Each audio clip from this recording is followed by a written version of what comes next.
Welcome to the League of Women Voters of California Education Fund video series explaining the 2022 statewide ballot measures. Today, we are going to talk about Proposition 28. Prop 28 would provide additional funding for arts and music education in public schools. The question it asks is, should California set aside specific funding for arts and music education in public schools? In 1998, voters passed Proposition 98, which amended the California Constitution to require a minimum percentage of the state budget to be spent on education, specifically kindergarten through two-year community college. However, there's currently no guaranteed source of annual funding in the state budget for arts and music education in K through 12 public schools. Even with no guaranteed source of funding, schools must fulfill state law requirements for arts and music education. Schools are required to provide arts and music instruction to all students in grades 1 through 6.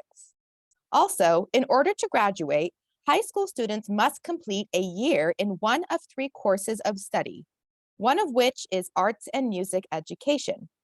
Prop 28 would require an additional portion of the state's general fund to be set aside to pay for arts and music education in K through 12 public schools.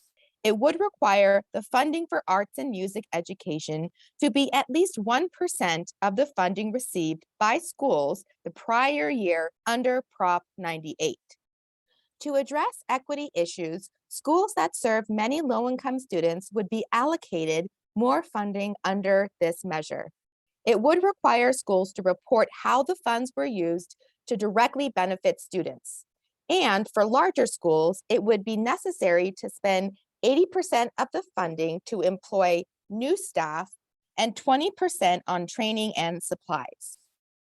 When we look at costs, Prop 28 would increase state expenditures by about $1 billion per year for schools, over and above the existing constitutional requirements.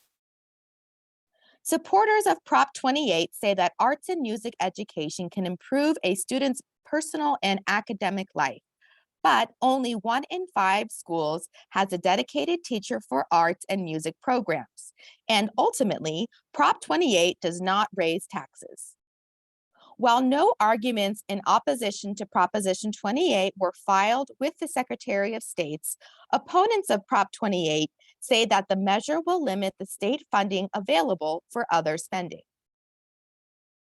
We hope this summary of Proposition 28 has been helpful. To learn more about what's on your ballot, visit votersedge.org for unbiased candidate information, information on the measures, and to learn about voting in your community.